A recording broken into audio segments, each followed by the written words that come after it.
स्वाधीनता, क्या तुमने ऐसा कहा था? आदर्श, मैं डैड पर इल्जाम लगाया तुमने? मेरे भी डैड। तुम्हारे डैड नहीं है वो स्वाधीनता, तुम्हें सिर्फ हैदर जिलानी से ही मतलब है।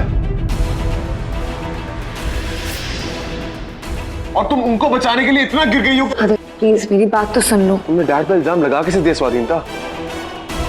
अभी कुछ देर पहले मैंने तुमसे कहा था कि डैड ने इंटरनल इंक्वायरी की रिपोर्ट सिर्फ तुम्हारी तसल्ली के लिए गवाही मेरी थी। बात सुनो पहले। मैंने जो सुनना था मैं सुन चुका स्वाधीनता। आज सिर्फ तुम सुनोगी स्वाधीनता, हम सब नहीं सुनेंगे। इस घर में हर कोई तुम्हारा मान रखता आया है, लेकिन तुमने क्या करा? हमें बेइज्जत किया, हमें इंसल्ट किया, हमें नीचा दिखाया, लेकिन आज तो तुमने सारी हदें पार कर दी। शर्म आनी चाहिए तुम्हें।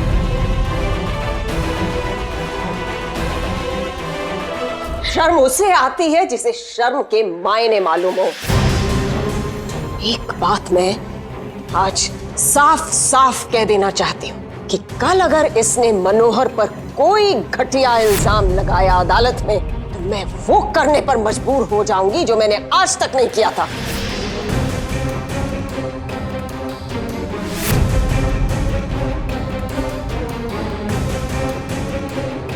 कल कोर्ट में उंगली तो क्या मनोहर की तरफ आंख भी उठी तो इस घर के दरवाजे हमेशा हमेशा के लिए इस पर बंद हो जाएंगे।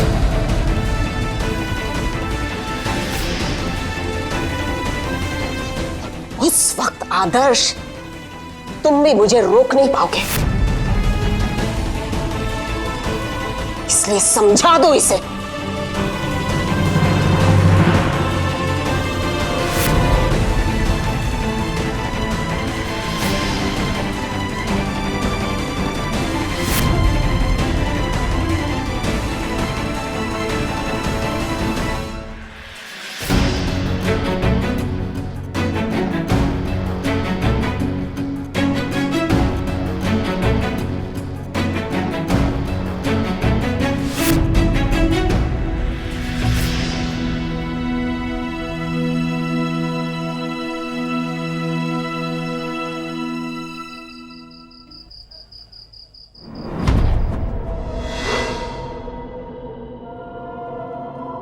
ऐसी क्या रिसर्च कर ली इसने फ्रॉड की? क्या जानती होगी ये? अगर कल इसने कोर्ट में कुछ उल्टा सीधा बोल दिया, लेकिन इसे पता कैसे लगा? कैसे पता लगा कि मैं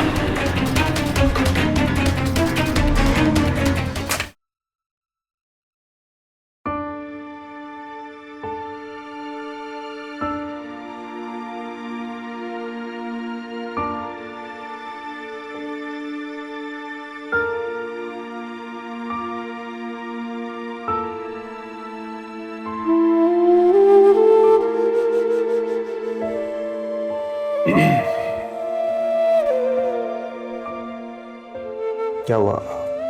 Is there something interesting outside? नहीं, वो आपका भाई मैंने ध्यान ही नहीं दिया। देखो जया, मैं जानता हूँ घर में जो कुछ भी हो रहा है उसको लेकर तुम बहुत परेशान हो। स्वाधीनता को समझना बहुत मुश्किल हो रहा है मेरे लिए। वो उस फैमिली का केस लड़ रही है जिन्होंने हमारे अभय को हमसे छीन लिया। जय, उनका बेटा हमारे अभय का कातिल है। और वो मम्मा की तकलीफ, उनका दुख क्यों नहीं समझ रही है? और पापा पे ये इल्जाम। I don't understand. जया, तुम जानती हो तुम्हारी जैसे बहुएं होती नहीं है। अब स्वाधीनता को देख लो, उसे इतना अच्छा पति मिला, आदर्श जैसा, लेकिन बावजूद इसके वो सब कुछ कर रही है। और तुम्हें मुझ जैसा पति मिला, अकड़ू, घमंडी। How dare you?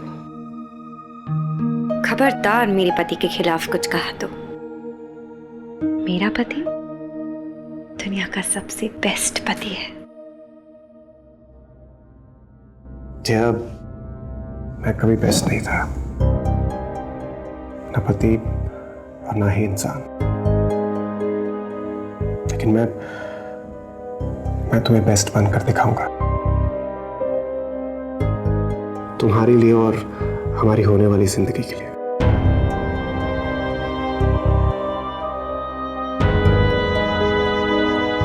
और जहां तक स्वाधीनता का सवाल है, मॉम उसे दिखाएंगी असली वकालत होती क्या है। उसे ये पता चल जाएगा झूठे केसेस का हश्र क्या होता है।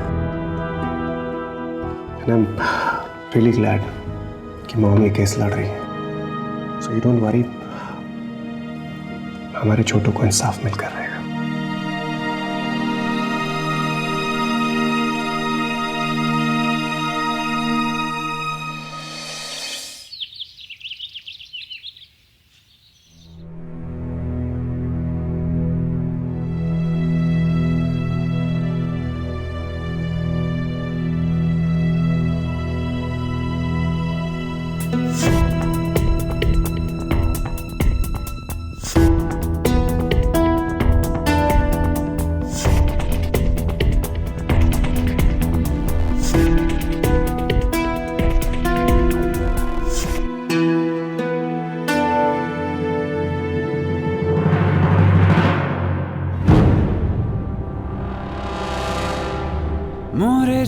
कल अगर इसने मनोहर पर कोई घटिया इल्जाम लगाया अदालत में, तो इस घर के दरवाजे हमेशा हमेशा के लिए इस पर बंद हो जाएंगे।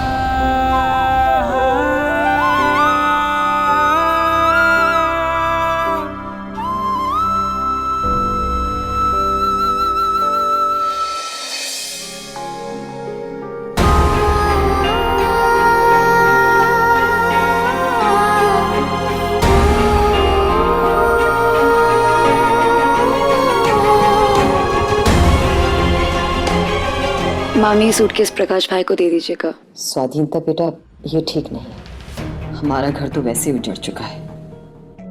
तू जा और अपना घर संभाल बेटा, वापस जा। मामी मैं जानती हूँ मैं क्या कर रही हूँ, प्लीज आप बस ये सूटकेस रखवा दीजिए। स्वाधीनता, एक केस के लिए यूं इस तरह अपना घर छोड़कर आना। ये सिर्फ एक केस नहीं है, ये एक लड़ाई है, एक सच की लड़ाई। और वो सच 100 करोड़ हिंदुस्तानियों के सामने लाना बहुत ही जरूरी है। और ये सच सबके सामने लाना मेरी जिम्मेदारी है। And I'll do it.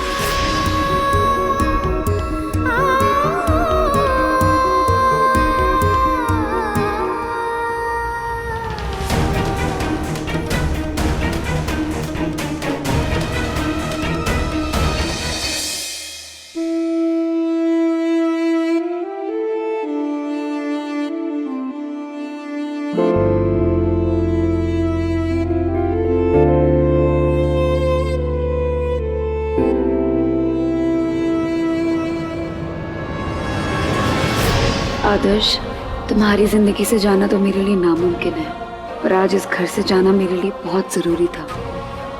ये कोई जिद या पागलपन नहीं है। एक सच साबित करने की कोशिश में इतनी सारी कड़वी सच्चाइयों का सामना करना पड़ेगा, ये मैं नहीं जानती थी। अभय और असद दोनों इस देश के सच्चे और जाबाज बेटे थे। इस बात पर मेरा विश्वास अडिग होता जा रहा है। एक ने अपनी जान देकर अपनी शहर की हिफाजत की और दूसरे की मौत उसके नाम पर लगा ये कलंक जरिया बना इस सिस्टम की गंदगी को दुनिया के सामने लाने का। मैं तो सिर्फ अपने भाई के नाम पर लगे इस कलंक को मिटाने चली थी आदर्श, पर उस रास्ते में मुझे कुछ ऐसी सच्चाइयाँ मिली जो हमारे देश से, हमारे सिस्टम से जुड़ी है, और वो सच्चाइयों को मैं कैसे नकार दूँ।